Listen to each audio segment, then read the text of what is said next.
Welcome to Eventful Endeavors, secrets to crafting the perfect celebration. If you're planning an event and looking for useful tips from industry experts, you're in the right place. So get ready to take some notes and we'll dive right in. This is Eventful Endeavors.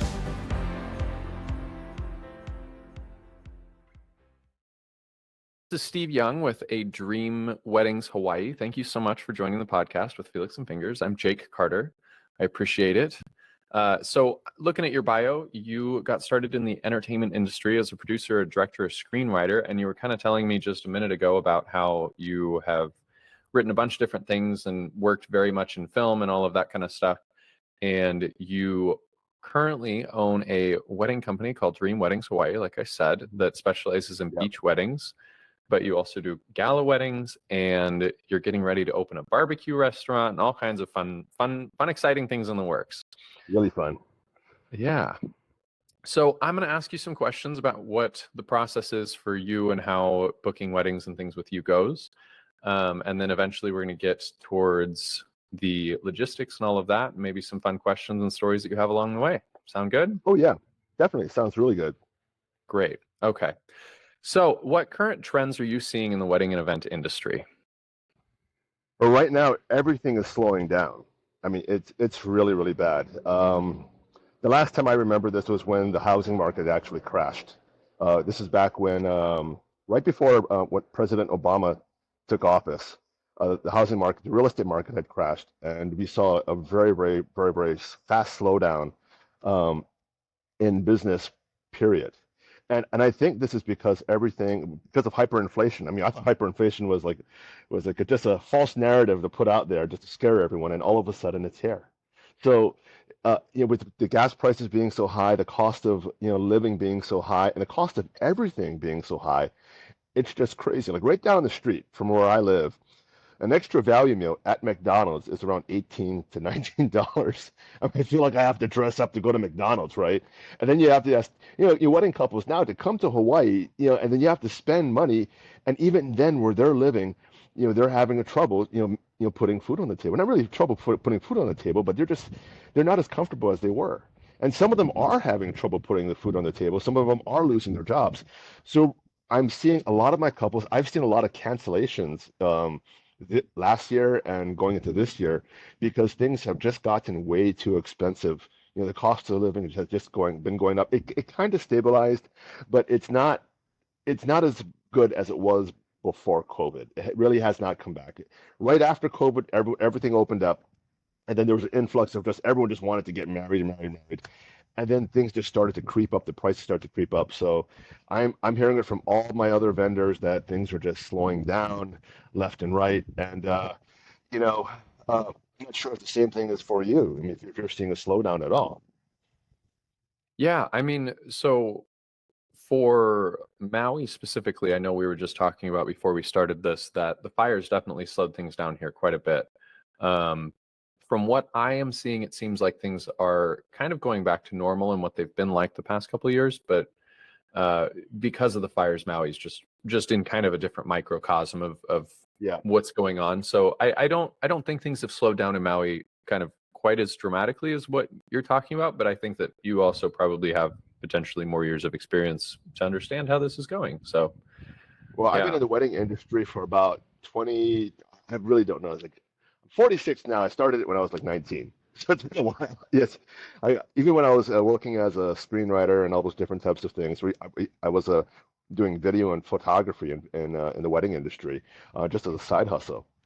And it was a lot easier to make money back then than it is now. And part of it's competition. Part is that anybody can buy a piece of camera equipment and take photos now at Costco. And but a lot of it too is just that people don't have so much money. Before COVID, we were doing about 15 to 20 weddings per month, and now we're doing about 6 to 10. So we're still down by half. I still see my webpage up there on the front page for a lot of things, but people are just not booking. Now we are seeing on the higher end, people are doing higher end weddings, and the higher end wedding couples have not been really affected. We're talking to more people about beach weddings, people who are on a budget. Beach weddings are really, really cheap. So, but people who want to spend with our adventure weddings, like $20,000, $40,000 on an elopement, um, they're still there. I mean, they still have money. Yeah. Yeah. Yeah. So. Yeah. I mean, I think that's true. I think that I've seen that a little bit as well. So what are some things that you think that couples should never do, and what is the most cringeworthy thing that you hate seeing at your events? Oh, I think the most cringe-worthy thing that I see at a lot of our events are couples who all dress the same. You have the family that wears the same aloha shirt, and then the bride wears the same thing, or not even, and the kids wear the same thing. I'm like, oh, just don't do that. But number one thing, which I tell all of my brides not to do, is don't wear any sunscreen. 'Cause a lot of times I use flash photography, and that's just, it's horrible. They'll look as though they dipped their face in a bunch of oil, and they'll look very, very oily, and that's really hard to touch up. I mean, it's possible, but every photo has to be touched up. So, but those are the two things. If they're wearing sunscreen, and if they all wear the same clothes, and again, I do a lot of small weddings, so that happens where they're all wearing the same thing, and Yeah. bride, the groom, oh my, and don't wear muumuus. I mean, tell the brides that do not wear a muumuu. It's horrible. Don't do that. No muumuu. Wear a wedding dress. wear a wedding dress. No, don't wear a muumuu. Muumuus are for people who work in the hotel industry, who work at the front desk, or do hula. It's not a wedding gown. Oh my gosh. Yeah. Yep. I that makes a lot of sense. I think that I would agree on that. I think if you're going to come out and do it, make it look good, make it look classy, go the extra mile, but don't come out and do the like, it's the cringy, like we're all going to dress the same. Like, it's like a Halloween almost. Like, it's just like, it's a funny costume. Horrible. It's I totally understand what you're saying. The theme dressing, you've seen it before at weddings, right? That you always have one family like, oh God, here we go. But see, I get it when the bride and groom do that. So. Yeah. That's funny. I love that was your answer. What is the most unique, fun idea that you've seen at a wedding or event? Like opposite end of that. Well, I've had a bride and groom. I had the bride show up in a bikini, and the groom basically go in speedos. And Wow. and that was just funny because the minister who I had booked is very, very conservative. Comes the bride in a bikini, and on her butt it says "his" or something like that. like she had bedazzled her bikini on her butt says "his." Oh my gosh. This guy was he was ripped, and I mean they're a fun couple. They're a Christian couple, so they're very conservative, but they just had a lot of fun with it, So that I think was really, really fun. So I guess cringeworthy. I want to go back to cringeworthy. Oh, you got another one? Yeah. Okay. Yeah. When you're saying your vows, it's about the love between you and your husband or wife or whoever, your partner or whatever. Like, don't turn to the camera and start performing for an audience. I've had that happen more than once, where the woman has written these vows, and all of a sudden she turns to the camera and starts performing for the camera, and I'm like, oh my God, this is horrible. This is she starts performing, like doing a monologue, like as though she's doing a stage play.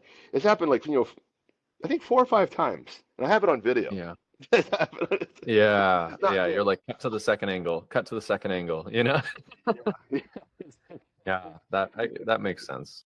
Yeah, I'm not sure if you've ever seen that, but that's real bad. So, I mean, I've seen so many different things with people doing vows and those speeches. Like, there's just so many ways. I feel like there's a couple good ways to do it, and 8 million wrong ways to do all of those situations where it's just like, oh, don't say that, don't bring that up. No, why are we telling everyone about this situation that you had where, like, just so many like topics that people decide to disclose at their wedding. That's like, you didn't need to talk about that time that he cheated on you. It's not a good time, like we don't need to talk about that right now. Like, this isn't. You didn't have to say it. We could have just ignored it. Like stuff like that. Speeches and weddings. Gosh. I got another one. Okay. And this is the music regarding music. You ever have a groom who actually can't sing, and then sings as the bride walks down the aisle? He actually starts singing. He breaks into song. I mean, that's planned. And they start singing. and it's all off key. It's horrible, and it's mic'd as well. And I'm catching all Yeah. of this. And it's so embarrassing. I feel embarrassed for them. I mean, I'm still Yeah. shooting it, but when they watch it over on the video again, it's like, do I put it through voice? Do I dub over it? Yeah. Yeah. That's I was just talking to someone.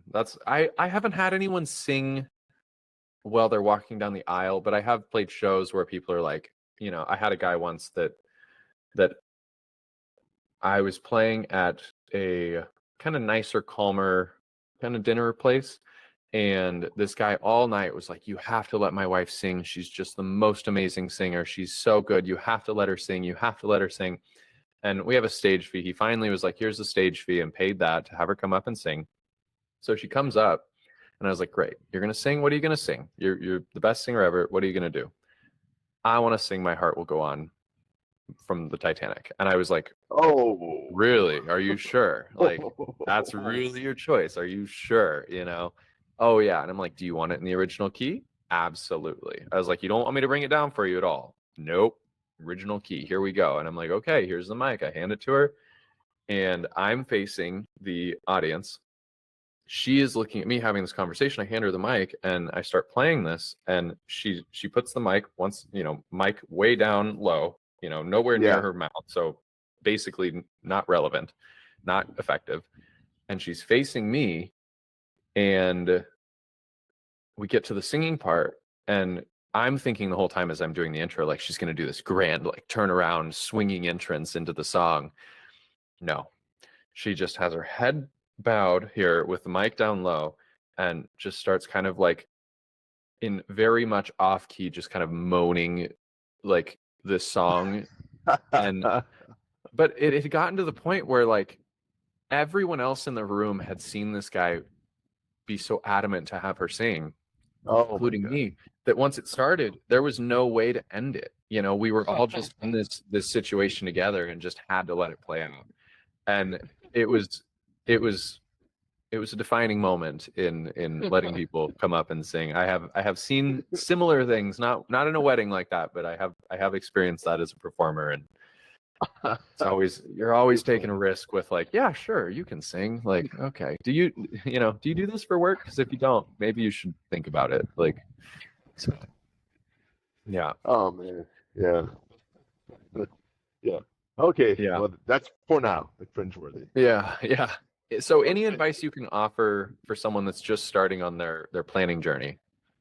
Well, number one is to hammer down a date. You have to get that date down. It has to be the exact date. That's number one. Once you have the date, then you can start talking to vendors, talking to venues. Don't have a roundabout date, have an exact date. Now, you can be flexible. You can have a secondary date and a third date, but at least have, when you inquire with your venue, you have to have a date and see if they're available. And once you book that venue, and that's the number one thing, you have a venue and you want to book it. Once you book that, then everything else falls into line. But it all starts with a date. That's number one. Yeah, I agree. I think that's totally true for our process as well. Like, it's one of the most important parts. Like, we can sit and talk to you about our show and how that all works and what everything is, but without having, we are doing this on this day, we can't really move forward with you and do much. It's just, we do dueling pianos. Here's some links to what we do. Which, by the way, I'm going to take this second because I just mentioned that, and I know you had asked. I am a dueling piano bar player, and you asked what that is. So this is very much about you, but I'm just going to take this second to explain what dueling pianos is. Here. Yeah. So I am a professional dueling piano bar player. So what that show is we have two dueling pianists, and it is a very unique thing in big cities like Vegas, Chicago, LA, New York. We have dueling piano bars in the same way that in Hawaii we have tiki bars, but they're dueling piano bars. And what that is it's a very highly interactive, all request-based show. So basically, people have little slips that they write down. We want to hear whatever song, and they bring them up to the piano, and then we play their songs. And we do all kinds of other funny things and get people like tell jokes and get people up dancing and doing little like dances and skits and things. And it's a very interactive, fun thing. And by the end of the night, we have gotten everyone to dance and sing all the fun songs like "Don't Stop Believin'" and "Piano Man," and it's very unique to each audience because we also have meetings with everyone ahead of time, and it's like, hey, do you have a do not playlist? What do you want us to do? How do you want us to deal with your crowd? You know, is it going to be a fun dancing crowd? Is it going to be like a, you know, you want us to get everyone to sing and do funny like little jokes and get, you know, the grandmother up, you know, dancing with, you know, the youngest grandchild, you know, stuff like that. It's a very fun interactive show. So that is Dueling Pianos, just so that you were aware what it is that I do. But Are they two pianos? it is, yeah. So there's two pianos and they're playing at the same time. Yeah. Okay. Yeah, and all right. we trade back and forth a lot of times on requests. So it's like the other person will play a song, I'll play this next request, they'll play the request, I'll play a request, and yeah. Oh, so when you do this at weddings, you have to have two pianos. For dueling pianos, yeah, you can just do normal Yeah. single solo piano bar kind of stuff, and it's similar, but not Yeah. as interactive and high energy. So how do you transport those big? Or you bring a piano there? You have to bring a piano there, or two pianos. Yeah, so we actually have these really cool piano shells, which is very standard for dueling pianos and piano bar entertainment. They are in Hawaii, in Maui. We have these, and they are 36-inch deep piano shells, and people always mistake them as real pianos, but they're just shells, and we put keyboards in them. So that's how that works. So we can go anywhere, stairs, up, downstairs, onto the beach, anywhere that there's power, or you know, if it's a small enough event, we can actually do it without power because I have a way to. Oh man, I may need to book you for a wedding in Hawaii. I like to see that. Man. Yeah. That is it. I mean, a wedding on Oahu. Have you done a wedding on Oahu yet? We have not done a wedding on Oahu, and we haven't fully figured out the logistics at this time for getting the shells over there. But I would love to talk to you later about that if you have any ideas. Yeah, we'll talk about it. Yeah. That sounds pretty cool. Yeah. All right. It's a very fun show. Cool. So to get back to you, because that was just a totally directed side thing. What makes your service unique? Well, what makes it really unique is that I am the owner of the wedding company, but I am also the photographer and the videographer. So when you book me for a wedding, most of the time, I'll be doing the photography, videography, and also the wedding planning at the same time. So I think I'm one of the only people who can actually do the photography and video of the ceremony at the same time. But I actually do. So everything you see on my website, the video, I've shot that at the same time doing photography. I mean, to me, you know, coming again from the entertainment industry, that's really, really simple. It's really, I mean, you just put the cameras on tripods and you just do very simple ABC, what do you call, like, you know, three-way switch camera. In fact, I even shoot 4 cameras a lot of times. And then I take pictures around it. And then that way I make sure I get the shots that I want. I used to hire out people to do the camera work for me on the video. And it never come out to like how I wanted it to come out. And one of the videographers told me, you know, if you're so good, why don't you do it all yourself? So I did.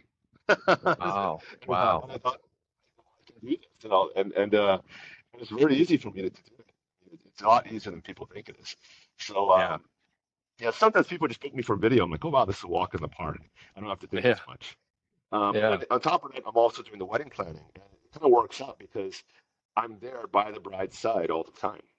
You know, as a photographer, videographer, I'm always there by their side all the time. So you know, I'm capturing the moments. I'm also telling them what to do at the same time. And it's also very easy. I think wedding planning is really, really easy because, you know, once you work with professionals, my professional team will just show up and do the job. Like if I hired you, I don't have to tell you what to do. You know, I have to tell you what time we have to start. That's about it, right? You know, you got to handle. So I really don't know what a wedding coordinator, you know, I mean, if I were just to do wedding planning, I would feel like I'm not really doing much. And I've seen wedding planners out there; they're just sitting on the side doing nothing, you know, for the most part of the time, most part of the night. So and they're charging thousands of dollars for doing nothing, which is crazy. So that's one thing which makes me unique. The other thing is my resume. I mean, I've done like over 25,000 weddings, I think, you know, small and large. I think I'm one of the only people who do helicopter weddings in the state. And I saw the post about that. Really, really cool. And we're one of the only ones where we do helicopter weddings where we throw the wedding couple out of a perfectly working helicopter into the ocean. Wow. Yeah. I think you should have started with that. When I said, what makes you unique? You could have just said, hey, we throw our couples out of a helicopter in the ocean. I think that's, Yeah. What happens when you partner with a retired Navy SEAL, who's like, wow. it's like, I mean, that's another thing you could have started with. no, I was funny story. We just did a wedding over at I can't say we did it kind of illegally. So, so, Oh, so okay. we land on this property, and they don't want to do weddings on this property. And then my friend is there, and we land there, and I said, I thought they told us we can't do weddings over here. And of course, we're going to do a wedding there. And then he says, Steve, it's not like we landed somewhere and we're going to kill someone. Come on. Oh my gosh. Wow. It's only a wedding, right? It's not like it's a mission. Yeah. He's like, this is easy stuff compared to what I'm used to. Wow. Typical Navy SEAL mission, right? So I said, Oh my we gosh. did the wedding. It's so funny. So we did the wedding, and then we landed on another cliff, and then we threw them out of the helicopter. And then they went scuba diving after that, too. So, Do you throw the scuba gear with the wedding dress, or how does no, that work? actually, well, some couples would jump in the wedding with their wedding gown, but then a lot of times, for this couple, they jumped the next day. And Oh, then wow. afterwards, there's a safety crew on the boat. It's very, very safe. They jump from maybe 30, 40 feet up in the air. It's pretty high. Wow. In the ocean. There's a team of actually expert divers right there to make sure they don't drown, and there's no sharks in the water. And then they bring one to a boat, they put on the scuba gear, and they go underwater. Oh That's my it. gosh. So I have to say, when you were talking a minute ago, you're like, oh, it's just so easy to be a planner and everything's so simple. And yeah, you're saying all this stuff. And I was like, oh, well, but now you're like, oh yeah, but like I actually have a team of expert divers checking for sharks and all, and we jump people out of a helicopter. I'm like, oh my Yeah. gosh, this is like the most intense planning situation. Like that is, Well, you really do go so far above and beyond. That's insane. yeah. Well, I'm professional. So again, working with the retired Navy SEAL, he handles that part, and his name is Steve too. So I just say, hey, Steve, we're doing this. We got that. And he goes, yep, I got it. So my part as a planner, I just said, we're going to go with Steve, like that. Wow. So it's really not me. He files the flight plan and everything, tells us where we're going to go, where we're going to land, and everything. And then I talk with my couples and says, here's where we can land, here's where we can't land, here's what we can do, here's how much it will cost, and and here's where we. Then he'll talk to them as well.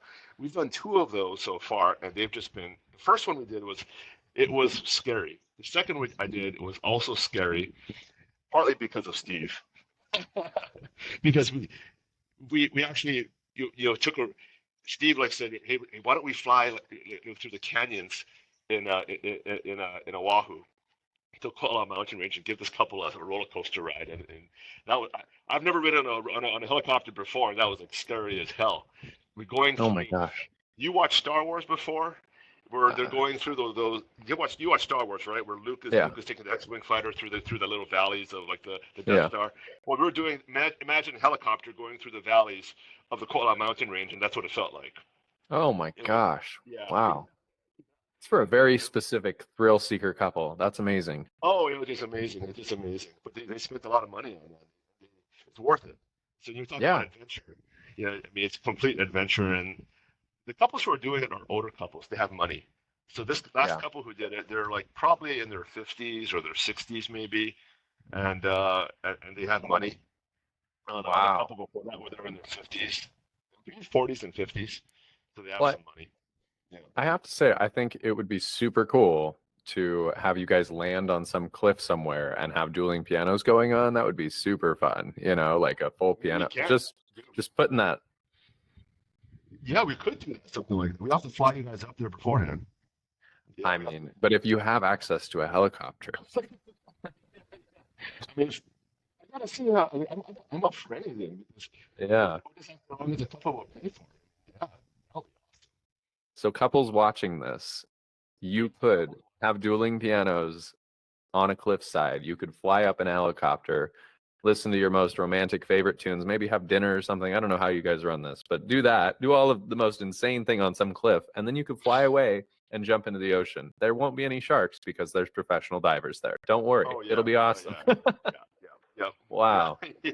Someone Yeah. should book that. I hope someone does. That'd be so cool. Oh, it'll be great. I mean, ever since I partnered up with Trident Adventures, that's the company. We've been doing 2 of these so far. I mean, you don't do a lot of them because they're expensive, but the couples are just down for talking to these clients. Budget is not a thing. Yeah. It's more about well, they're still somewhat budget conscious, but they want to make sure what they're paying for is the experience. They don't want to pay for something that they don't need to pay for. Yeah. Wow. That is amazing. I'm very excited to see if anyone can top that for unique service and situation. I'll send you the wedding video. If couples want to see the wedding video of this, just go to dreamweddingshawaii.com and then click on one of the links that says I love helicopter weddings and all that, and it's on the lower right hand side, and you can watch their wedding video. Wow. And it has all of That's this. so Yeah, cool. it's crazy. Yeah, it's crazy. Yeah. Great. So now let's see. You wanted to, I mean, I feel like we've talked about some really cool wedding stories with what we just talked about. Do you have any other ones that you want to talk about or bring up? I have so many. I mean, I've done again 20,000 plus weddings. I even stopped counting. I think after 5,000, I stopped counting. And then I looked again at my invoice and it says 10,000. And I look at my invoice number again, it says 20,000. It went so bad where I had to start using letters after my invoice numbers. It was just so, I had done so many weddings. But most of them, again, are small beach weddings, not gala weddings. Maybe about 10% of them are gala weddings. But then again, you keep doing these, you become kind of an expert. 'Cause I think small wedding and big wedding, they're both the same. You just have more people eating at the big wedding, and you have dueling pianos at the big wedding. But you could have dueling pianos on a cliff on a small wedding. Yeah. Yeah, and we do play events of any size. We just did an event recently that was only 25 people. So yeah. Oh, that is awesome. I love that. Yeah. It's a lot more intimate when it's smaller. I love it. I love small weddings. My favorite are the elopement ones because you become really close friends with the clients. I'm still friends with a lot of my clients. But as far as stories go, I mean, but we're talking about wedding experiences. I have this one Japanese couple, just a guy.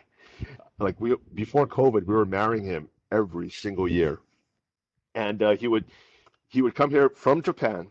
He would never pull a marriage license, and he would. It was funny because he would none of the weddings would be legal at all, but he would be married. He liked to go through the marriage ceremony and express his vows to his then girlfriend. And every single year or every other year, he would have another girlfriend, but he would request the same minister, the same location, me as the same photographer, and the only thing different was the bride. Oh my gosh. Get about 10 of these for him. And, people say don't do repeat business, but this was great. I mean, I felt guilty doing the 10th one. I thought that should be free. Oh. Like a little, you got a punch card. You're like, oh, the 10th one's free. Then you're like, oh my gosh. Yeah, 10th wedding on me, So. Wow, that is different. I mean, he clearly you are doing great business if he's going to hire you 10 times. Yeah, definitely. Yeah. What a testament to your service. Oh my gosh, that is really. That's one story. That's one story. I have not done that. That's different. Well, you're a planner, so you don't get to experience all these weird things. Yeah, that is true. I mean, we do see a lot of crazy stuff just being at them, but I mean. Yeah, you got to see all the drunk relatives. Yeah, exactly.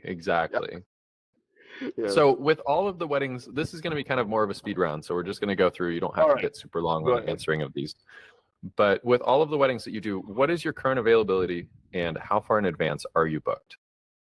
Well, I have 2025 weddings, they're already being booked already. So people are already booking me for 2025. Right now, though, if people want to inquire, they can inquire. I'm not booked every single day of the month. So if I'm free, I'll do it. I've had wedding couples call me on the day that they land, and then plan literally everything by the next day, and see if I can. So as long as I'm available, I can do it. So just inquire. You can call the day before. You can even call the day of. I've actually planned a wedding as the bride had arrived in Hawaii. It's a small wedding, elopement, but we were able to get everything together all in a minute. It's chaos at that point, but we still were able to do it. So Wow. yeah, so call whenever. That's amazing. Yeah. What is the average event size for what you do, and what is the cost normally? So usually, couples for me, the average event size, they're eloping, so just two people there. That's the average, and then they'll spend anywhere between $1,000 to $5,000 usually. So Okay. yeah, not too much. What is your deposit amount? 50% of whatever the total is, and that's non-refundable unless I can book another wedding on that same day for a package price that's equivalent or less. Oh, no, equivalent or more. Equivalent or Okay. more. And then I'll refund 100% of their money back. Okay. Well, that's tells me what your cancellation policy is as well. So that was my next Yeah. question. Do you have any caterers that you partner with, or like a preferred vendor list, and do you require that people use them? No, they can use whoever. I don't have a preferred vendor list at all. They can use whoever they want. They don't even have to hire me as a photographer. They can just hire us out as a planner. It's really up to them. So I don't, I'm not communistic when it comes to wedding vendors. So Great. Yeah. yeah, So very a la carte option. very much So a la you can- carte option. I'm very laid back. But I've done things too, like to help couples out, on multiple occasions. Sometimes, say for example, if they book an event at a venue and they require a wedding planner, and I'm saying, why do you require a wedding planner? It's stupid. Like, why do you have to pay me $3,000 to do nothing? A lot of times, like I did this on the last wedding, they had planned everything. Yeah. Their sister was the wedding planner, but because Oh, wow. she wasn't a wedding planner in Hawaii, they had the preferred wedding list. I was on the preferred wedding list. And you have to pay me $3,000 or $2,000. It's stupid. So what did they need? They needed insurance. I said, okay, here, use my wedding insurance, do it, book it. That's it. I didn't Yeah. charge them anything. So it's stupid. So I'm very reasonable. Come with me with your ideas and your plans. I'm not here to, rake you over the coals with these stupid prices. So I'm very honest. I'm one of the more honest wedding planners out there. Wow. Okay. Well, Yeah. that's great. Love that. Yeah. What is the normal contingency plan for weather when you do stuff? Like what if you're doing a beach wedding or anything like that? Well, so first of all, if you do a beach wedding, and it doesn't matter where you're doing it on any of the islands, you want to book it on the west or the north shore. You never really want to try to book it on the east shore because that's all the storms usually come in from the east. So any beach that it faces east here on Oahu, that would be Waimanalo, Makapu'u, Kailua Beach, Lanikai. Well, you can't do weddings there anymore, but that's where all the storms come in. So you'll say, don't book a wedding there, and the odds of you having rain come on the north shore here on Oahu or the west shore are very, very low. That's because we have the windward and the leeward side of all islands. On Maui there's a windward and leeward side, a drier side, Lahaina, right? Yep. So and it rarely rains on those leeward sides, as we all know now, unfortunately, with Lahaina, and that's why that area was a really good area for weddings because it was so dry. It was really, really dry, and you wouldn't have to worry about rain. But yeah, that's my main thing. Now, contingency plans, if it does rain, usually when they're eloping, we can just move the location. If it's a venue and we're looking at rain coming in, we can see rain coming in through the weather map. We will actually recommend putting a tent up. That's if we have a lot of people at a gala event. Sometimes we just put up tents anyway, no matter what, because they look nicer. So Yeah. Yeah. And yeah. you do work on all of the islands or just Oahu? Primarily just Oahu. I will be going to Maui next month, so maybe I'll look you up. Great. Yeah, I'll be Yeah. in Kihei. Awesome. I'll be in Oh. Ho'olena doing a wedding there. Great. Amazing. Yeah. I see your wedding shows that your website shows that you do stuff on all the islands. So Yeah, that's why I just wanted to make sure. So you do service all of them, but you're specialized. specialize in Oahu. I stopped doing them on the Big Island after COVID, but I probably may start doing them again. A lot of the vendors that we're doing business with on the Big Island, they moved. They moved Mm, out of state, so they said that's enough. We're not going to put up with it. So, yeah. yeah. Well, awesome. Great. It was great meeting with you. Definitely for everyone listening, go check out your stuff because I've looked at your website. I'm going to get off this and go watch these helicopter videos because that sounds Oh, yeah. amazing. Yeah, you But should. yeah, Yeah. yeah. Thank you so much for joining the podcast and talking to me about Thank you, everything. Jake. And I look forward to working with you soon, hopefully, and we'll figure out how to fly some Yeah. pianos onto a cliffside. Or even just figure out how to fly them over to Oahu. Yeah. I really like that. That's really cool. I think there's something that could be done, or maybe if they have it here, you could rent it. Yeah, as far as I know, they don't exist there, but yeah, Really? definitely something to talk about. We'll chat. Something to We'll talk chat about. after the Yeah. podcast here. Yeah. Thank you so much. Okay, man. Okay. Thanks for listening to another episode of Eventful Endeavors, Secrets to Crafting the Perfect Celebration. We hope to have left you with some actionable ideas for your own event. If you like the show, please subscribe and definitely leave us a review. We read every comment. So until next time, happy planning and see you soon on Eventful Endeavors.